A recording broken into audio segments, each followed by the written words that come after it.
साहिल ने जब ऋचा को फोन लगाया तो ऋचा को लगा कि साहिल फिर से उसको कुछ उल्टा सीधा बोलेगा या डांटेगा। ये सोचकर ऋचा ने पहले तो फोन उठाया ही नहीं। फिर उसे लगने लगा कि घर पर और तो किसी को पता नहीं है, इसलिए साहिल की बात तो उसे सुननी ही पड़ेगी। ये सोचकर ऋचा ने खुद से ही फोन लगाकर साहिल से बात की। हेलो भैया, वो मैं फोन देख नहीं पाई थी। साहिल थोड़ा नरम लहजे में बोला। अच्छा, तू है कहाँ? घर पहुंच गई क्या? ऋचा बोली।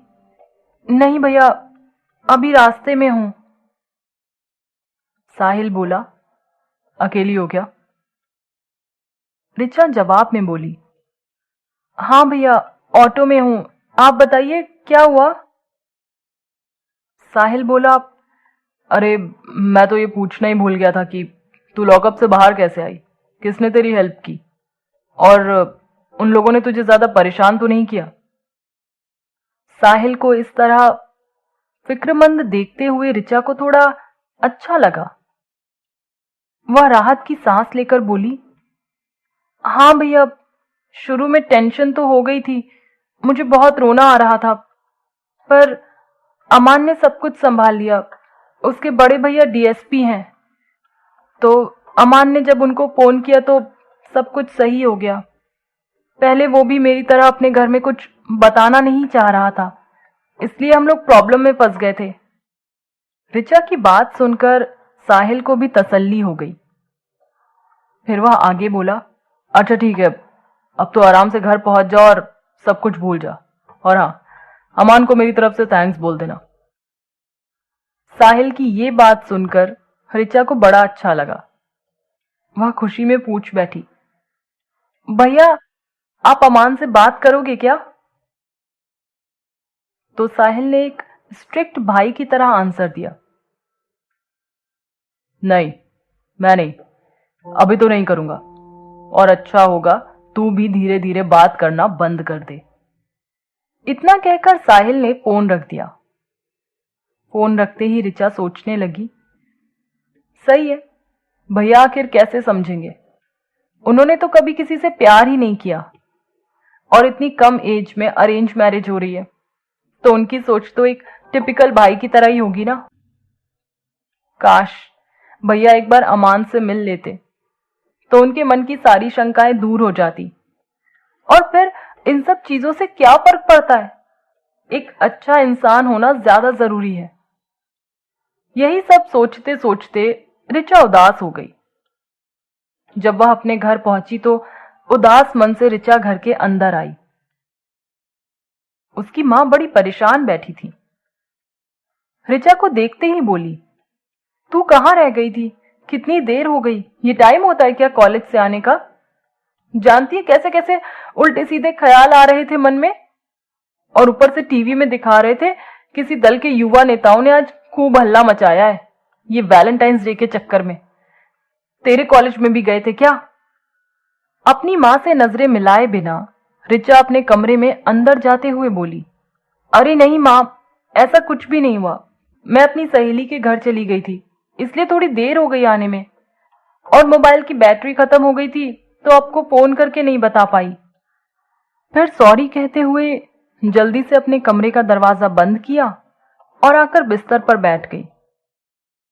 दिन भर की बातों को सोचते सोचते ऋचा परेशान हो चुकी थी।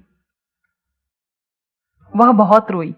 रो रो कर जब उसका मन थोड़ा हल्का हो गया, तब उठकर उसने अपना चेहरा धोया, कपड़े वगैरह बदले और अपने चेहरे पर एक झूठी स्माइल लेकर कमरे से बाहर आ गई। बाहर आकर ऋचा नॉर्मल रहते हुए अपनी मां के साथ बातों में लग गई। वह अपनी मां को बिल्कुल ये एहसास नहीं होने देना चाहती थी कि कहीं भी कुछ गड़बड़ है। पर ऋचा के मन में आज कई सवाल एक साथ उठ खड़े हुए थे। ऋचा सोच रही थी कि प्यार करना इतना मुश्किल क्यों होता है? क्यों हमेशा समाज, जाति, धर्म, इन सब की दुहाइयां दी जाती हैं? कोई इंसान सिर्फ एक इंसान बनकर हमें अच्छा नहीं लग सकता क्या? और फिर हर किसी को ये भरोसा दिलाना जरूरी तो नहीं कि मैंने जिस इंसान को पसंद किया है वो मेरे लिए अच्छा ही है। ऐसे ही अपने तमाम विचारों में उलझी ऋचा अपनी मां से बात करते हुए बीच बीच में खो जाती थी। पास ही खड़ी उसकी बहन ऋतु ऋचा के इस बिहेवियर को बहुत देर से देख रही थी। वैसे भी जिन बातों पर किसी का ध्यान नहीं जाता, छोटे भाई बहन उस बात को जल्दी नोटिस कर लेते हैं। ऋतु ऋचा के पास आकर कान में धीरे से बोली, किसी टेंशन में हो?